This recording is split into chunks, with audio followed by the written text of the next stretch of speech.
और जो सिर्फ जिस्मानी ख्वाहिशात के लिए जी रहा है उसके जिस्म का हाल तो यह है, इधर रूह निकली उधर जिस्म में बदबू शुरू हो गई, इधर रूह निकली जिस्म फलना फूलना शुरू कर दिया। अजीजा ने गिरामे वकार,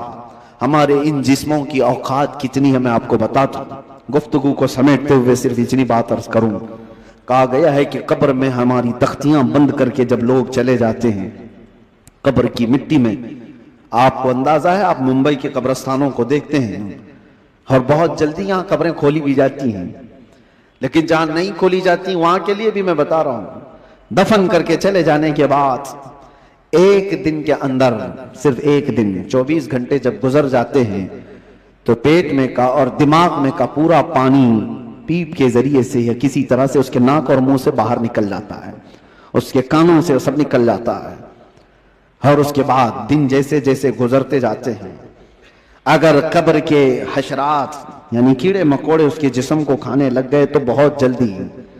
बहुत जल्दी वो गलना शुरू कर देता है। 3 दिन के अंदर पेट फट जाता है और पेट के फट जाने के बाद जो ताफुन निकलता है उसकी चीजें सब उसकी बाहर हो जाती हैं और उसके बाद 9 दिन गुजर जाते हैं या 10 दिन गुजर जाते हैं तो जिस्म की सारी चमड़ी पक जाती है, पूरी चमड़ी, चाहे उसको जितनी भी हिफाजत से रखा जाए, रूह ने साथ छोड़ दिया है तो अब जिस्म तरतीबवार एक एक चीजें इसकी खत्म होती चली जाती हैं। इसके नाक से, इसके कान से, इसके मुंह से गूदा बाहर निकल आया,